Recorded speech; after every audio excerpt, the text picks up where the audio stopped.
Welcome to another edition of Pittsburgh Sportsline Live in the BPTV studios. Thanks for watching us on Comcast 7, only in Bethel Park. And thanks for watching us on Verizon 32, everywhere in the Pittsburgh area, from Nemacolin to Cranberry, Wexford. We appreciate all the likes on Facebook. We hit 6,400 and we're down to 6,389. So I don't know how we lost 11 likes, but we'll try to pump that back up again. We're holding steady there. We appreciate it. And for all the new folks watching us, I'm Al Levine, the Talking Machine. We got Chip Hayner. We got Smoking Jim Frazier, our NFL scout, Steelers scout, model scout, TV producer in the city of Pittsburgh. And you name it, he does it. And Mike Tomlin's favorite sports writer. Well, Smoking Jim's not going to tell you about his coaching abilities. Maybe he will. Yeah, we'll see what happens. I'm sure I'll dig it out of him. And I want to thank our sponsor for tonight's show, Olive Oil's Pizzeria in Hillcrest. Saw a couple people this week that watch our show and said they enjoy it. Met a new fan at Olive Oil's Pizzeria, and he goes, "Where do you do that show at?" I said, "Right in the BPTV studios next to the police station." So he goes, "I'm watching you tonight, so pleasure to meet you." And it was great pizza and a great hoagie.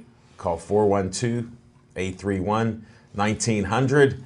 My guys that work there, Jay's gone and Zach's gone. So the two guys are off to another venture in their careers, but they're not there anymore. So Sarah's the one in charge. So give her a call, 412-831-1900, Olive Oil's Pizzeria. And we start our show off with What's on Your Mind, and we're going to do that right now.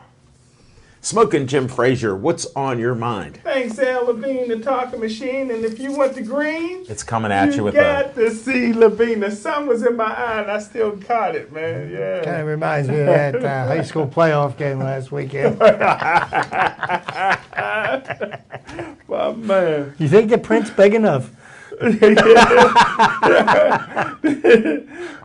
the Pittsburgh Sportsline college roundup of the week. Hold it. So this is something new. I got to throw a flag on the play. We got to start a flag. We got to give a little love to the local teams. KLU, ranked in the top 10 in the nation, started their playoff season with a 49-7 playoff victory. We expect them to win a national championship. Congrats to your alma mater. Live long and prosper.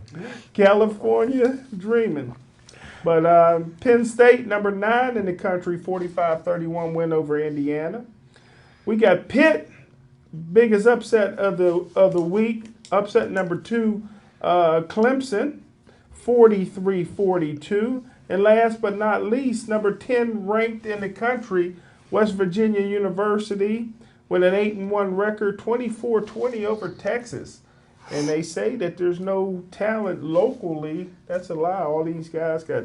You've called it that way. A lot of local You talent. said there's local talent That's everywhere. right. They just won't recruit them. They won't recruit them, which is a problem. The Pittsburgh Sportsline Team of the Week, honorable mention goes to West Allegheny, beating up on Woodland Hills 35-7. Up in my old alma mater. That was at Baldwin. Huh? That was at Baldwin. That was there? Yeah. Was Baldwin in this year? Not this year. They just missed it. Jim, I don't know if they've been in my lifetime. Okay. They just missed it. And the Pittsburgh Sportsline Team of the Week goes to Seneca Valley, 28-27 victory over North Allegheny. And Seneca Valley will play for the WPIL championship against Central Catholic at Heinz Field on Friday. How's that happen? I know, what an upset. Pittsburgh Sportsline. No, wait a minute. They're playing the championship games the week before For the Thanksgiving. real schools, yeah. Now, the intramural schools. Didn't they used to always play them the Friday after Yeah, the Thanksgiving? intramural schools will be still playing that week, the day after Thanksgiving. Well, Intramural and so wait a minute. They're going to be playing the games on Friday. Well, people were at work, so the people can't really get out to see the games. He's not working. It doesn't make any sense to me. But the bigger games will be in the evening from 5 o'clock to 3A, 4A, or or 2A, 5A, and 6A. Okay, well, I'm still thinking about double A, and I mean triple A and 4A Well, at least with the AAAs, they got two Beaver County teams going at it. Isn't it Beaver Falls and Aliquippa? And I think Beaver Falls will beat Aliquippa this year. I got a question. Yes, sir. You've had a player of the week each week. Uh-huh. We don't have one? We got it this week. Here we go. Here we go. I thought you threw something else in and No. we're done. One last thing on that Aliquippa in Beaver Falls game. Aliquippa's made it to Heinz Field, I think, 10 years in a row. This will be it, yeah. Mm-hmm. Wow. They got 9 in a row right now. Right. Something to celebrate the Rust Belt, which is Aliquippa. Yeah. Pittsburgh Sportsline Player of the Week. Honorable mention has to go to Lamont Wade. Ran for 225 yards, scoring runs of 12, 50, 96, and he had a 101-yard interception return 1 week after knee surgery in the 48-8 victory over Fort Cherry. Wow. And Who's the player? In the intramural leagues. In the according to you, Pittsburgh Sportsline, there's no intramural football. Player of the week. It's disgraceful. Has to go to Pitt recruit and Pittsburgh Sportsline former guest Paris Ford.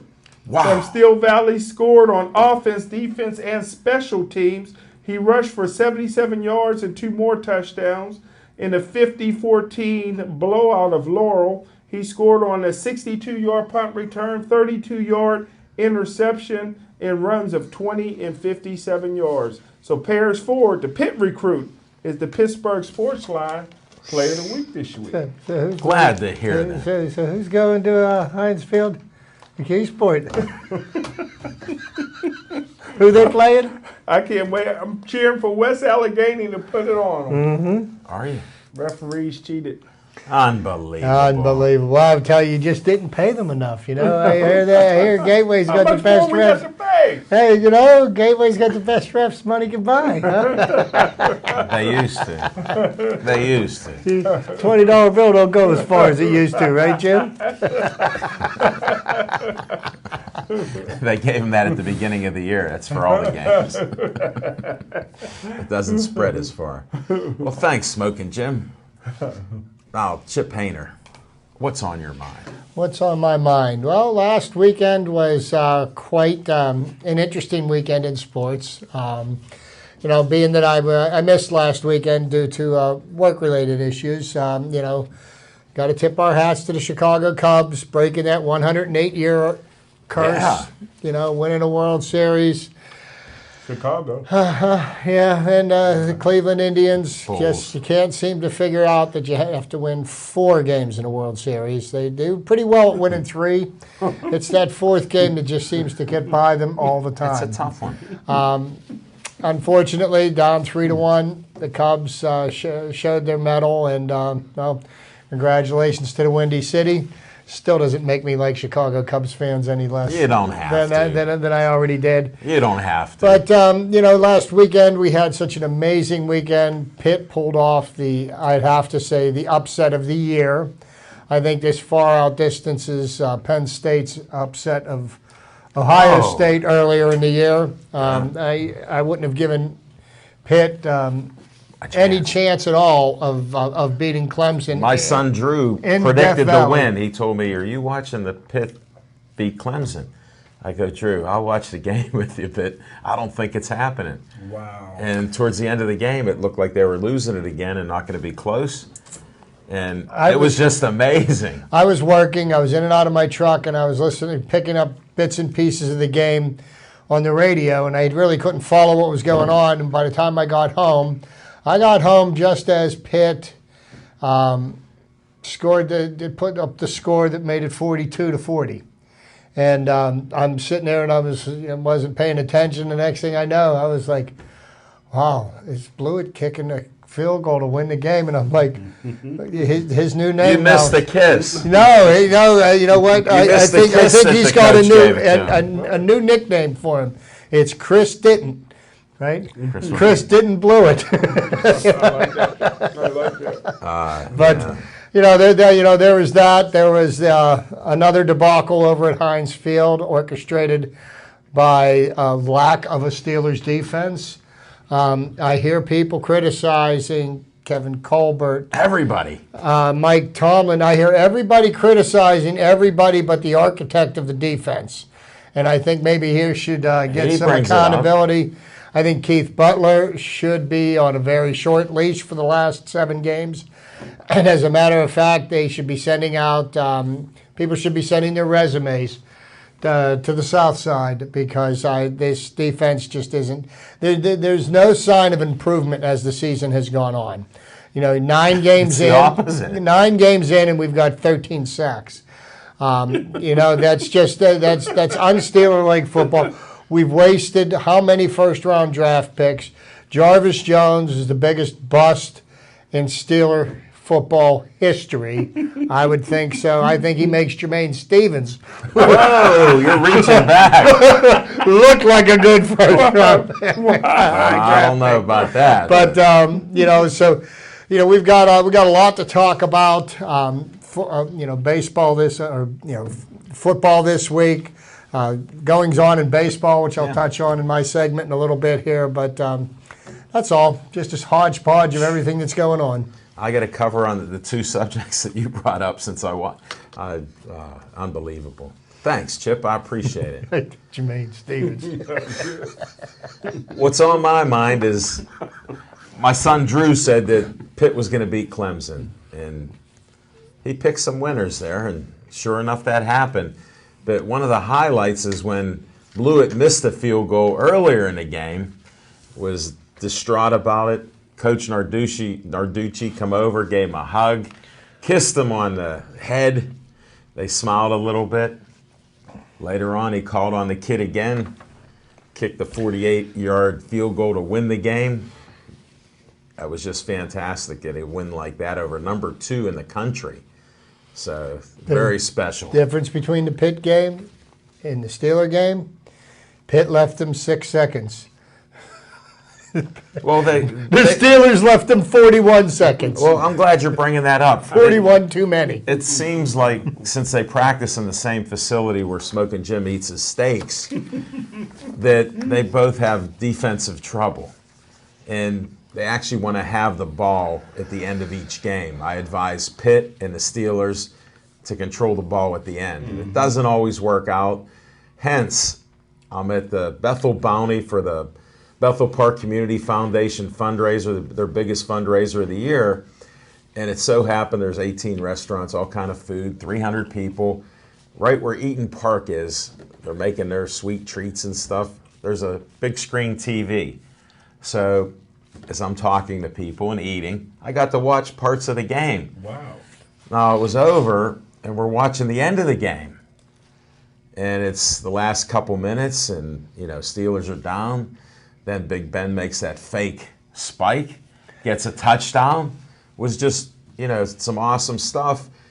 But here's the shocking thing to me. I was like 6 feet away from the TV screen. I see the defensive line. I see Dallas lining up.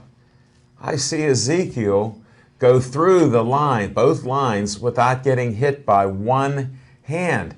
Not only did he do it once, he did it twice. It looked like they just waved him on. So, it was shocking to see our defense. That's a new low point in the last couple minutes to get 2 25-yard plus touchdowns up the middle. And the signature, up the middle. The signature moment of that second touchdown was the second-string tight end for the Dallas Cowboys tossing Jarvis Jones to the side like he was a dish rag. No, I was shocked. I'm a huge Steeler fan. I'm predicting 9-7 now. I was at 12-4. It does not look good. I'm an optimist about Cleveland. I hope they can right the ship and at least possess the ball more than Cleveland, and especially the last 5 minutes of the game, I'm hoping we control the ball. I'm very confident about that. But it was a shocking game to see it like that. It was great to come back, and not so great to let Dallas rookies do well. I can't go. I could go on and on, but I prefer not to. So enjoy the rest of our Steeler talk and sports talk, and That's what I was on, bugging me to the end, that I saw a great Pitt finish, saw a terrible Steeler finish. And now everybody's up in arms about getting rid of coaches and questioning Tomlin, who's got 10 years with 96 wins. And Colbert, they're all suspect, like Smoking Jim's been pointing out every draft. They're all quoting you now, Smoking Jim. You're on the cutting edge. Hey, and I wanted to announce that the quarterback for Keystone Oaks is going to be on our December 5th show at Hollywood Lanes. I couldn't wait to the segment to say it. I talked to him today, All right. and he's happy to be on our show. So we'll have some good QB talk there about their winning season at KO. One of my favorite players. Well, I'm glad to hear it. I think he was a Progress Player of the Week Yeah, yes, sir. on Championship Chase. And who picks them this year? I picked the players. Now you come out of the woods and tell us. Did you win back the championship belt? Yeah. Yeah, he took it off of Brian Cook. Oh. They let you pick at the end. It's always nice the others pick before I think I you. won again this week, I think. I saw your picks. You picked Dallas, so you won. All right. That's for what's on our mind. Thanks for watching. Hope you learned a little bit, and I know you got the same thoughts as we do since you bleed black and gold if you're watching this show. We're going to do special segments right now. First one up is Fiction and Fact with Smoking Jim's Almanac. I can't wait to see how far back he's gone. Thanks, Al Levine, the talking machine. And I tell you what, just talking, What'd you almost drop? lost my transistor radio. I can't do that, bro. I can't do that. That's a throwback. That's where you watch the Buck or listen to the That's Bucko it, games. man. I haven't had that out since baseball season. But but we are talking about Pinocchio, your nose is growing. we were talking Especially about that Bulls hat he's wearing. Why would you wear the Chicago Bulls hat? Chicago Cubs. There's no Cubs on that. Well, Chicago, same Okay. thing. No buy on that. We were talking about Heinz Field earlier, Chip and Al Levine and Talking Machine and I, because the big time high school teams are playing football this weekend for Sure. the championship. So that takes me back to some games of yesteryear. Probably the greatest game. How far back? Probably the greatest game ever played in WPIL history, which was voted was when North Hills was rated #1 and Gateway was #3 in the nation. And Gateway beat them. Was probably the biggest crowd ever, biggest game ever. Second one. Were you there? Was voted. I was at the game. Were you playing in the game? Second one. He's was too voted, old for that, Chip. Second one was voted when Gateway in Central Who votes Catholic, on these? Central Catholic. Who votes on I these? just looked at the top 25 list, Okay. today. In Gateway Central Catholic, when Central beat Gateway, when Gateway came back at the end, when Coach Harvey Smith called that hook and lateral, and Gateway cut the lead and almost won the game. But the best game that Did you I've say been, almost? huh? Did you say almost? Yeah, Central won that particular Okay. game. Thanks for being honest. Kind of like McKeesport did last weekend. Yeah, sort of like, well, Central won the game, yes. McKeesport was You don't have given to the say it game. again. I know it's against your alma mater. Yeah. So Once is enough. the best game I ever seen in Heinz Field. I've been covering these games and eating free in the press box, For a long which time. will happen again this weekend when I'm there from 10 a.m. till 11 p.m. It'll be some good steaks again. What, on Friday or Saturday? Friday, yeah. They give you a nice Friday. loud, big couch to lay on, take a nap. Well, I don't need it. I work 3 days a year, but I'm going to try to get my good night's sleep the day before. I'm just excited. It's hard to sleep the day before. You don't sleep championship much game. anyhow, so don't worry about it. So that's good. But the best game I ever seen down there was AAA championship in Heinz Field when Hopewell had a sophomore by the name of Russell Shell. I think that was before he had any kids. And Russell think Shell so. put up 272 yards and 4 touchdowns. But the problem was West Allegheny had a junior white running back. named Mike Caputo. It took you like 22 minutes to designate what race they are. Thank you. Caputo put up 218 yards, 4 touchdowns, and it became an instant classic because as the final score ended up 36-28. Russell Shell totally ran out of gas. He was so tired they kept feeding him the football. Well, he wasn't a hard worker. And he fumbled. He fumbled late in the game, which was more out of exhaustion than anything else. And what a great game. Unfortunately for Mike Caputo, that was his junior year, and he ran for over 2,000 yards. I think Russell Shell ran for 2,700 that year. But the next year, Mike Caputo was going to have a big senior year in the first game of the season. They blew out his knee. Still got a scholarship to Wisconsin. Played well, moved to safety. Did a good job and had a tryout this year with the New Orleans Saints. Really? And then they sent him back to West Allegheny to do some coaching. So I talked to him. He's waiting on New Orleans to give him a call back maybe. And I think they lost his number. But that's a fiction and fact from Smoking Jim's Almanac. 2009. Greatest game ever seen. Wow. Hopewell. 7 years ago. Hopewell versus West Allegheny. No, wait a minute. Russell Shell was in high school 7 years ago, and he still isn't out of college. Yeah. Yeah. He had a couple pit stops. All right. That's just trying to make sure I understand the okay. Timeline. Yeah, okay. You got the He timeline. was just okay. 7 years ago, he was in high school, I think he and he got. still hasn't made it out of college. Well, he's working on it. Okay. He's at a good program with West Virginia. Oh, Great program. maybe he followed Terrell Pryor's footsteps and said, "Oh, maybe I shouldn't leave school early." That worked out so well for Terrell, huh? He wasn't able to. Pryor's on pace for over 100 catches this year. You could talk about And he's that. going to play on a team that was 0-16. That'll be the second one in NFL history. Yeah. Something to hang your hat on. Very interesting. Got to find out if Drew has predicted Cleveland to win this week. Nah, I think he's predicting the Steelers. Okay. Well, Don't bet the house. Well, just to say one thing about that. Now, this 2016 version of the Pittsburgh Steelers, they usually play the good teams well. And when they play bad teams on the road, what happens? They lose more than they win. Okay. That's why I said I have a little trepidation about playing in Oh, Cleveland. man, that was a 50-center right there. I pulled it right Yeah, I'm out. telling you, man. I'll give you. We'll get some change. Get for you that. after Get the show. quarters out. Cleveland's closer to Hidden Vigorish. Yeah. Bob Prince was whispering in my ear. I was talking to a couple guys at the Bethel Bounty about the Hidden Vigorish. We're a little nervous about playing in Cleveland You taught me because of about Bob it. Prince. You taught me about it. You pulled it right out. When you win so many games, you get closer to losing.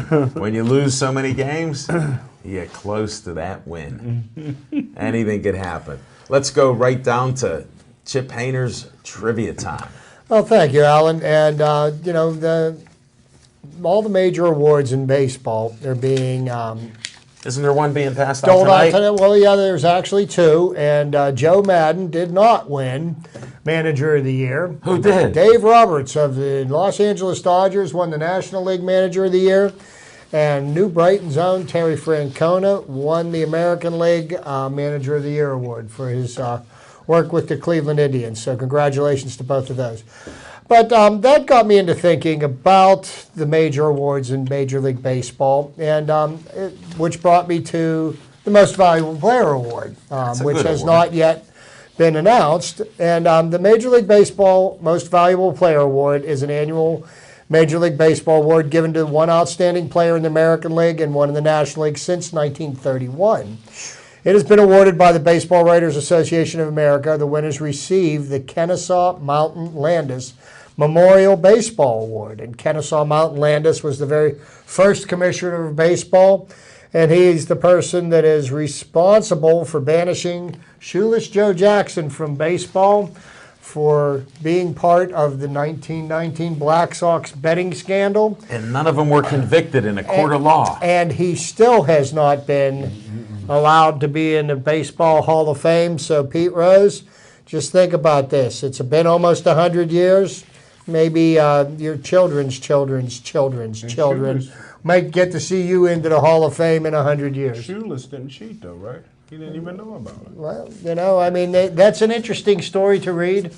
He was not a wasn't very convicted. he wasn't a very educated man, Right. and he got taken advantage of by people, and ultimately he became the scapegoat for the entire incident, which was He actually had a good batting average. Truly had true- great hits in the game. 13 years in the major leagues, and I believe he had almost a 340 batting average over his career. He was certainly a worthy Hall of Fame. His rookie season, 405 batting average. Really?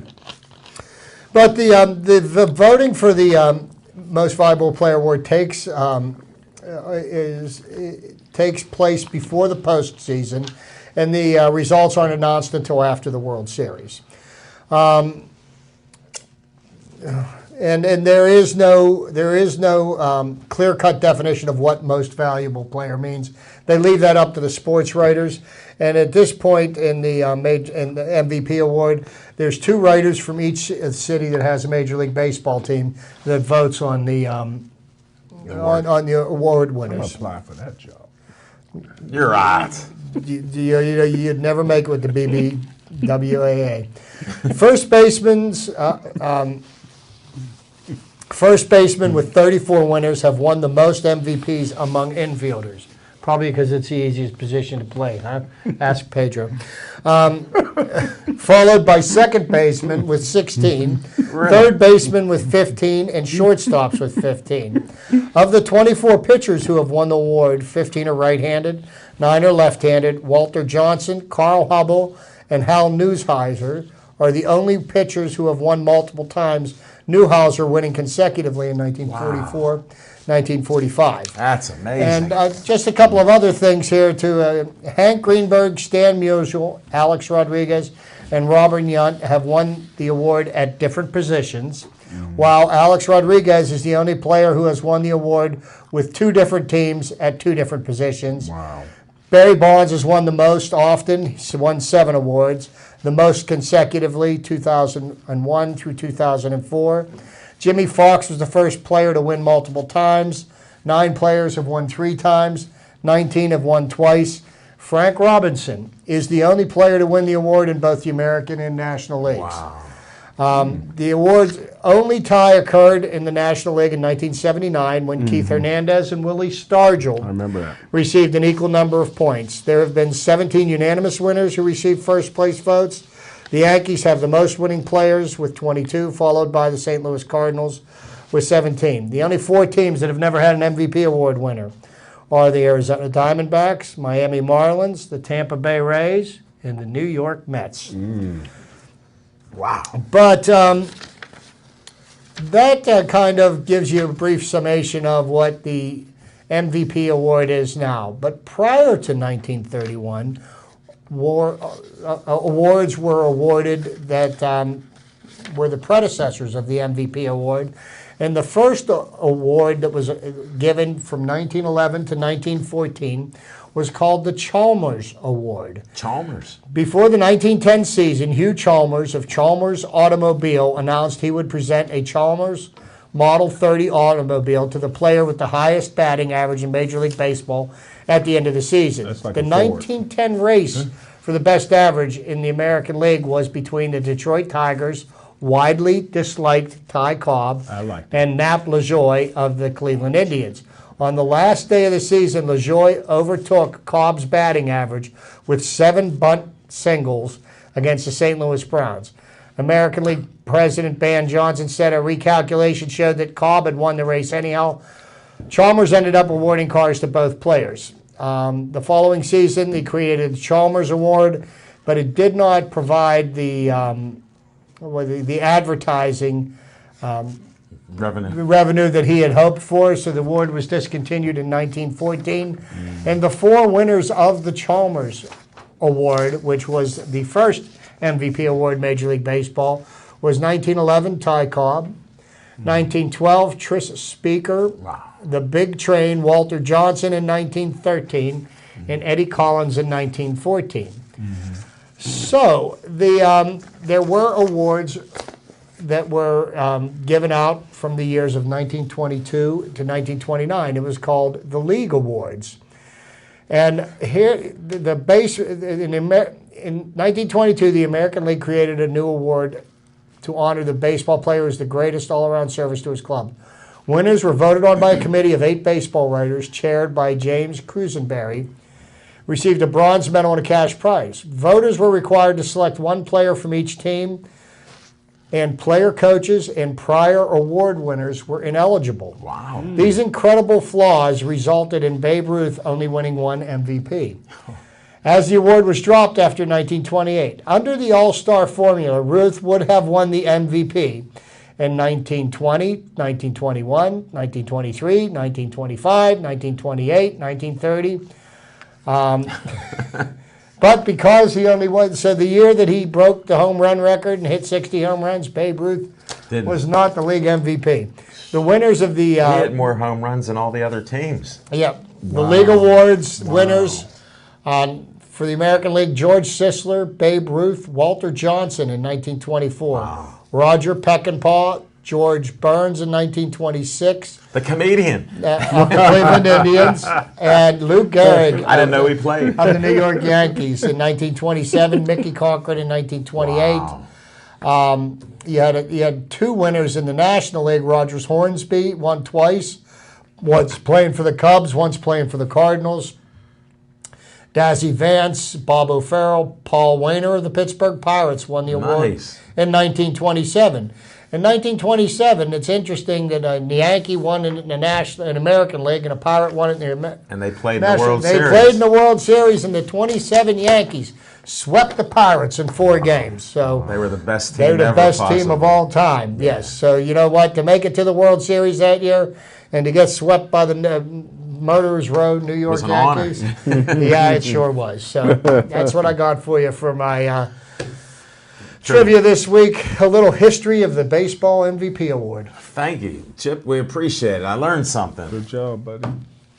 That's very good. Well, we'll talk about our on locations. First, I'd like to put a brochure out about the Joey Favis Childhood Cancer Foundation. This is Joey Favis before DIPG and during it, and he didn't make it to his 9th birthday.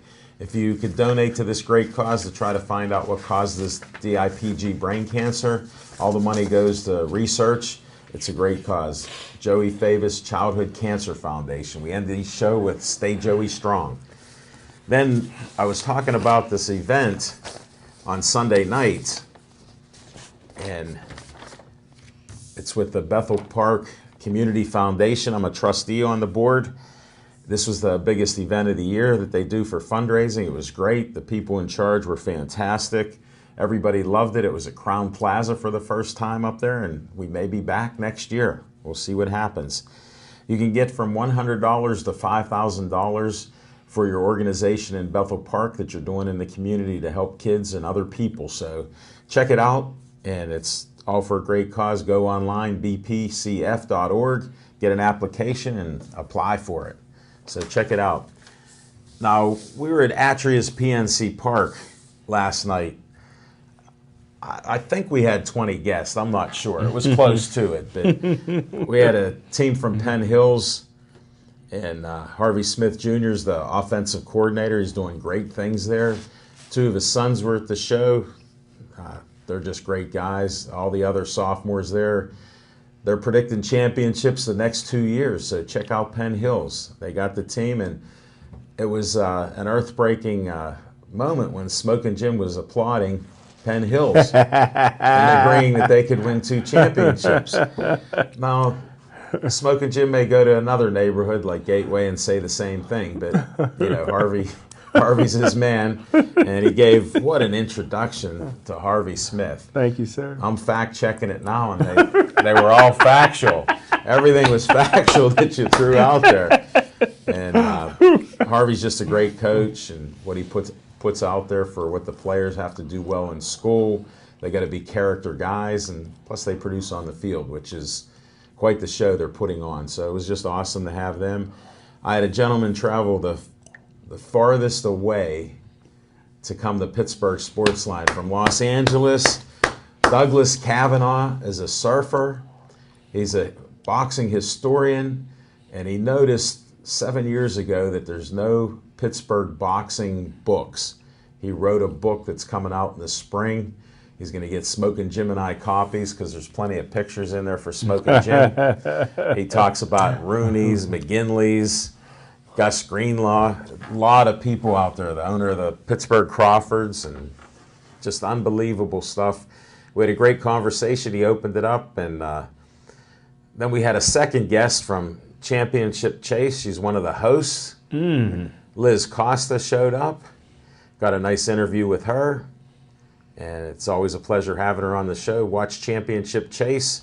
Smokin' Jim, when's that on? At 1:30 in the morning? 1:30, Channel 11, right after Saturday Night Live and then Jerome Bettis' show. Wow, it's right after the Jerome Bettis show. I catch part of that because I film it on a DVR. So I watch it Sunday morning. I enjoy the show, and just veering off a little with Championship Chase, Smokin' Jim was the award-winning pick in the winning teams last year. Brian Cook was winning each week, I think. Smokin' Jim took the belt off of him this past week. Congrats to my co-host here. He's just unbelievable. Thank you, sir. And he may have 2 in a row since I saw his picks. He even picked Dallas. He didn't lower himself to pick the Steelers on that. So, still can't believe those 2 runs, not even touched at the end. Touched. Not one hand on them. Not even slapping them. And then I hear news today, Cam Hayward was hurt in the game, asked to come out. He tore his pectoral muscle or something, or Tore his pectoral muscle. He's done for the season. he's done for the year. So he leads the team with 3 sacks. So they It's shocking. 25% of their sack total for the season is gone. I can't even wrap my mind around it. Well, that was part of our show. We had great guests. The Reed family was there, just awesome with what Christine's done. Yes, sir. And she's in the military, just fantastic. So it was a pleasure interviewing all the people we had on the show. And we'll be back there in 2 weeks on the 28th of November. We'll be back there. And stay tuned for the Keystone Oaks quarterback, Alex Smith, on December 5th at Hollywood Lanes. So we'll be out there in the public. Check us out. You're more than welcome to come to the show and enjoy what we do there as we film for an hour. So see you 7 o'clock, November 28th. Big thanks to Jeff, too, coming out in our film.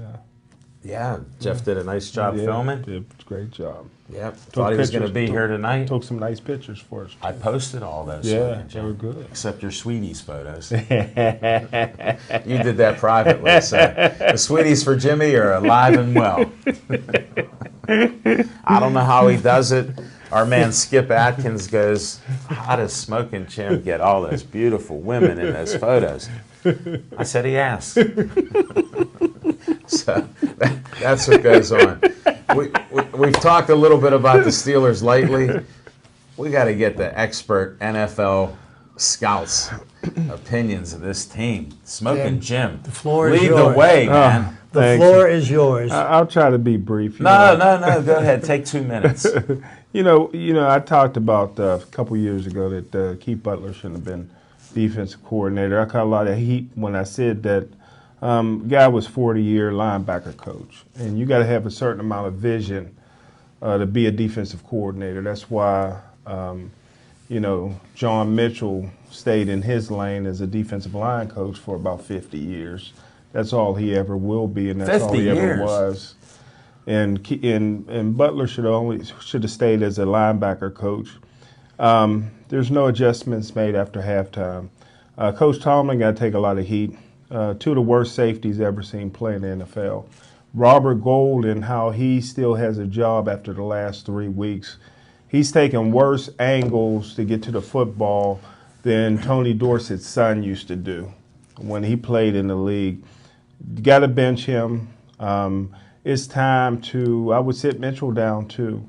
I would play Dangerfield, I played Shamarko Thomas, even though after 3 years he still don't know the system, but he hustles on special teams. And I played a young rookie, Davis. You know, you have to start doing something. Chicolo is a beast out there. Yeah, he looks good. You know, he has to continue to play. James Harrison's still your best outside linebacker. And the thing that happened, and I'll finish after this, just to show you how, you know, how bad things have gotten. When you can't, Jarvis Jones, Robert Golden, those guys are liabilities on the football field, and here's why. On that last play, I didn't watch the game, but I did watch that last play. And the Pittsburgh Steelers called a corner blitz, but you got to disguise that. So you got the right corner coming on the blitz. Because of that, the safety has to go to the side of the corner in case you throw deep. Sure, you got to cover. So he has to cover. So in that situation, the end man on the line of scrimmage, which is Jarvis Jones, has to go inside that man.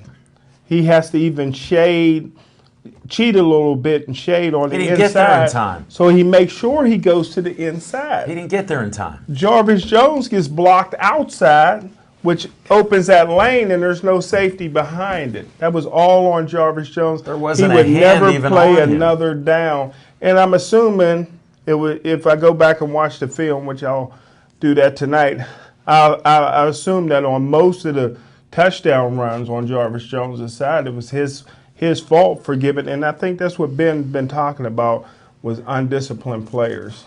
Do you think it's right that Ben comes out and says this stuff now? Absolutely. No. Absolutely, no. I think it's right. Because you know what? Because the coach isn't taking these players to task. Nobody's getting benched, okay? And the sad thing is that there isn't anybody better to put out there. Well, that's what I wanted to say. So we've spent all this time and money on drafting offensive players, and this is supposed to have been one of the most prolific offenses in the history of the NFL. I believe there's at least 5 games where they haven't even scored 20 points.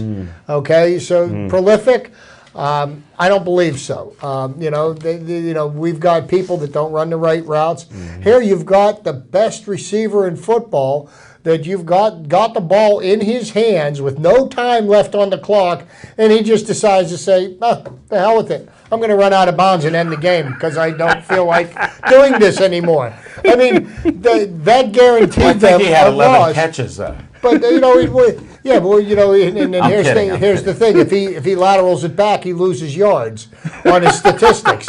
So is he that cognizant of his statistics that he's willing to make the team sacrifice? I mean, the chances were 99% that we weren't going to do anything there. But there is that one chance. I mean, Jim, you saw the Gateway McKeesport game last week, right? There is a chance that you can score on a flea flicker with no time left on the clock. It does happen. Not often, but it does happen. Yeah. But, you've got... this is what my take is on what's going on with the Steelers, and I'm not trying to be funny, but it seems like there's no leadership on the team. There's no leadership from the management. There's no leadership from the coaching staff, and certainly the players that are supposed to be the leaders on the field certainly aren't leading by example. And nobody's taking anybody to task for, the same mistakes that they were making in training camp, they're making in the 9th game of the season. That's just, you can't win football. I honestly, the NFC North or the AFC North is so terrible that the Steelers still have a chance to win the division. Very good chance. And they're alive. They're alive. But I mean, other than maybe possibly winning the division and taking a one and done in the playoffs this year, I don't see the Steelers of having a chance to move any further than out of the first round of the playoffs. Well, let's see if they can even make it because the 2 wild cards are going to come out of the West there. Look at the games that, Kansas City got 7 wins, Oakland got 7 wins. And can't count out the Broncos, but they got 7 wins. But it's just it's frustrating. Of course, 4 losses in a row. This is not something that Steeler fans handle well. And of course, everybody's calling for Tomlin and everybody else to be fired. And it's the most ridiculous thing I've ever heard of. First of all, Steelers do not make irrational firings. Yeah, they've only had 3 head coaches since 1969. Right. So that's not even a possibility. But it's it all begins and ends with Mike Tomlin, and at some point, there has been no improvement in the defense. I don't want to hear about, we've got young players, we've had injuries. Every single team in the NFL has young players, and they have injuries. Hey, guess what? There's 2 rookies on the Dallas Cowboys that are probably going to the Pro Bowl, Ezekiel Elliott and Dak Prescott. These guys are rookies. They've never played in the NFL, and they're tearing up the league. Yeah. Tony Romo, I think they found the spot he's best suited for, and that's on the bench.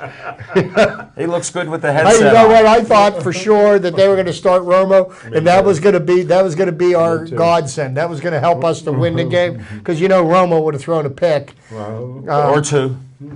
Right at the end. But it's very disturbing to see that we keep talking about, we need to be on our details. We need to be, okay. I hear this week after week after week, and we hear the same thing. And this is an old record, and I'm tired of listening to it. So. And they do lack leaders, because you can see it. That's why I'm glad that Big Ben's speaking up. That's why I asked your opinion on it. Yeah. I think he has to. He's out there performing the best he can. He's had a couple bad games. We know that. So Philadelphia and against New England. We have too many guys that are worried about me instead of worrying about a team. Because it takes 11 people all working together to make the offensive work and to make the defenses work. And and if one person's got their head up their butt and not paying attention, it happens. And Jim called this on draft day when he was drafted. He said he was a bust. He had no business drafting this guy. They should not allow Jarvis Jones to suit up again this season. I'm sorry. Activate Bud Dupree. Tell Jarvis Jones your services are no longer needed. I don't think we have to worry about anybody snatching him up. We can find him out. We can put him on the practice squad. I don't think it's going to happen, Chip. You could be wishful like that. You got a chuckle out of smoking Jim Frazier, since he likes being right. Slow Jones is what he called. I'll call him out when he's wrong, but when he's right about something, I'm going to give him his props. Thank you, sir. He said Jarvis Jones was a waste of a number 1 draft pick. But he did great in the SEC. Well, that was great. That was like playing. That's like playing in kindergarten. And that's now you're going into. Now, the Steelers, again, this year are going to have to waste a draft pick on another linebacker. Be the 4th one in 5 years. Right. That's what they do. And they haven't hit on one yet. They're struggling a little bit. Come on. Lawrence Timmons is the guy plays with a lot of heart, and he was an all-pro linebacker for a number of years. He's a step slow. The game's passing him by. Yeah. It's not that the guy knows the defense. He's just physically not able to get there to keep up with the speed of the game right now. And James Harrison, the fact that that he's the best linebacker, outside linebacker that you have. I thought he had that half a sack, the tie. They didn't give it to him. Nah. They gave Tuitt the whole sack. Yeah, Tuitt deserved it. Yeah, well, they should have given it back after he let Ezekiel Elliott run straight up the middle. Do you realize that the Steelers have absolutely no depth on the defensive line? Losing Cam Hayward for the rest of the year, they haven't been able to stop the run.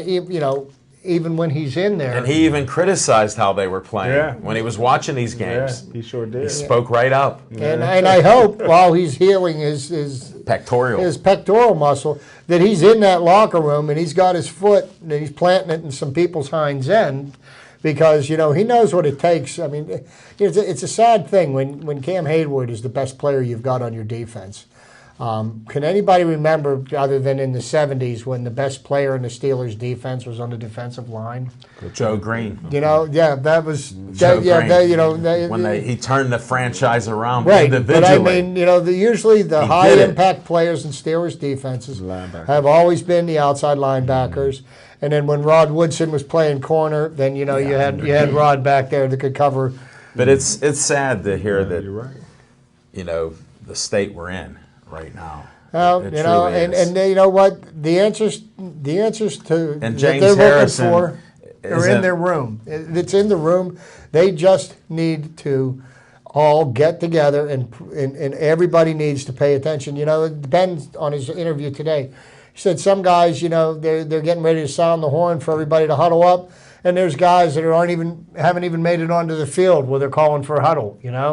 It's like where's your commitment? Where is your commitment? And maybe Tomlin's message just isn't getting through with them. But I'll tell you how you get their message through to them. Start cutting a few people. Drop some salaries. Belichick does that all the time. Belichick does it all the time. And what's he do? Wins 11 games a year. Ask Jamie Collins. Yeah, he was looking good. And he wins. And what's he average? 11 wins a year? Yeah. With Brady, Yeah, with Brady. Maybe there's some room on the bench. They can sit a couple guys down. Let them sit There's some there. room. I think he could find a spot or two. Anything else on Steelers you want to bring up? But I think it's a shame that the second best receiver on your team is on the practice squad a couple weeks ago. And like Chip's saying, that's not paying attention to detail. I said all along that Sammy Coates was a one-trick pony. Well, here he's got 2 broken fingers, they come out and said. Yeah, must have broken fingers at Auburn, too, because he didn't run no pass routes there either. But who's this, Kobe or whatever, 83? He's the one making plays, man. Hey, he started catching balls, and I'm yelling, Heath. Yeah, it's worth it. And hopefully, Darius Green will come he looked around. like he looked. They bring him in and he dropped that ball on the first pass they threw to him. But the fact that he was there and almost made the play. I mean, the guy's presence. He's what, 6'5", 6'6", and then you got 6'7" Jesse James. So they got some big boys at tight end. But what were your thoughts? Okay, granted, the Steelers have been known to go for 2. Mm-hmm. But 4 times and come up with nothing. Arrogance. They're arrogant. It's an arrogant coaching staff, arrogant offense, and it hurt them. It's football. Kick it. Kick the extra point. That's what they're there for. Free. That's a free That'd have been point. 4 more points. Yeah.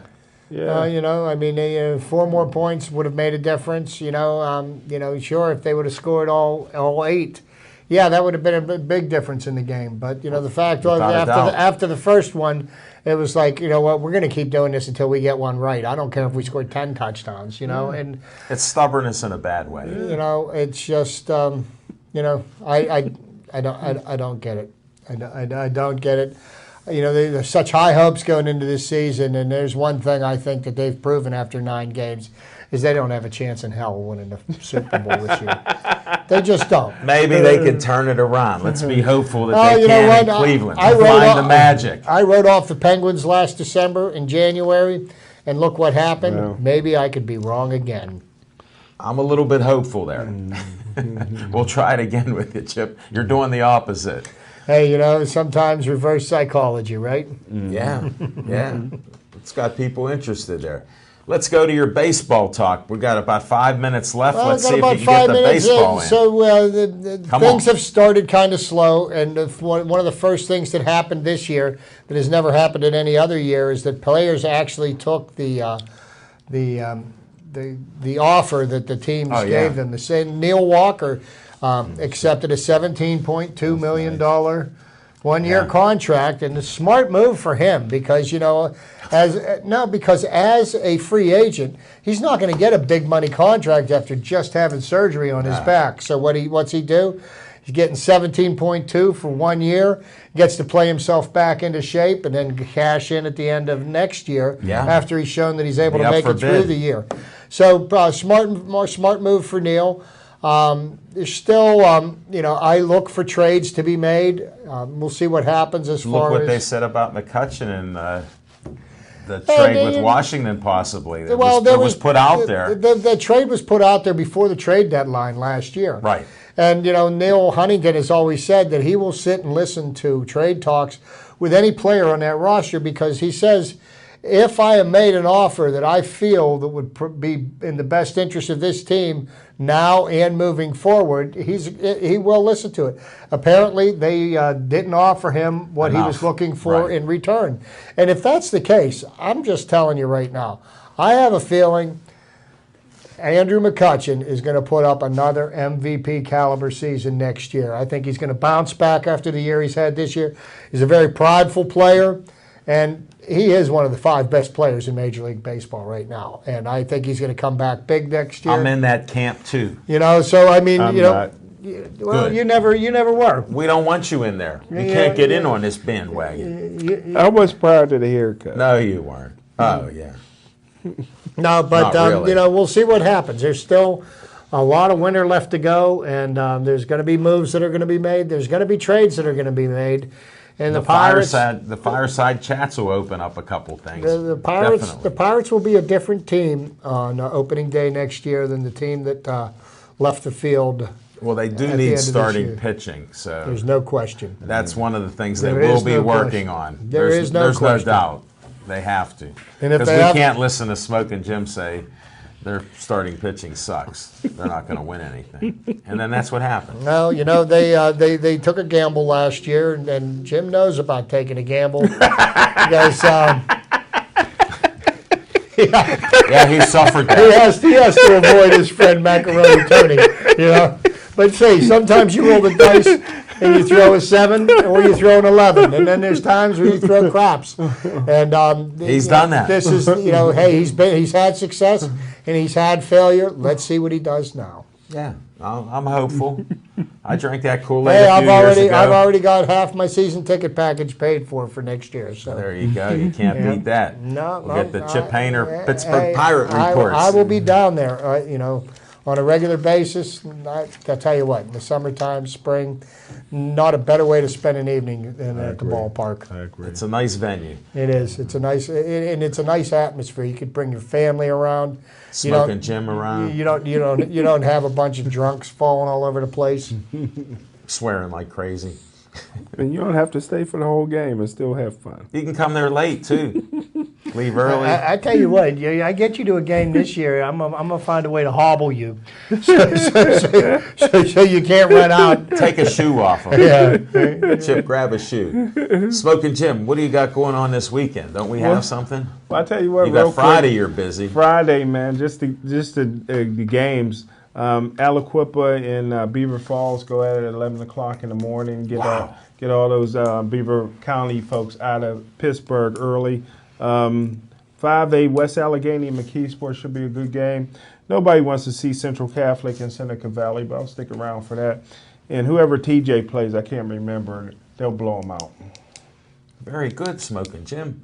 And then we got boxing at the Wheeling That's right, I forgot about that. Casino. And, We'll be at the casino in West Virginia. Jim, make sure you take your heavy coat because they said there could be some snow flying this weekend. It'll be hot. But Friday, it's going to hit 70. Really? Wow, that's Friday, great. 70 degrees. Friday, I'll have the air conditioner on. Sunday, I'll be building a fire. And if you just move to Pittsburgh, this is what happens with Pittsburgh weather. We enjoy it, and we'll see what happens. And thanks for watching the show. Thanks, Devin Shea, and whoever come in to help you. Hope somebody did. Thanks, Smoking Jim Frazier, Chip Hayner. Appreciate your input. Learned a lot of stuff today. Most of what I didn't know that I needed to learn. So I appreciate There it, you Chip. go. I had to try to find my nuggets. And I just like to end the show with thanks, everybody, for watching, and stay Joey strong.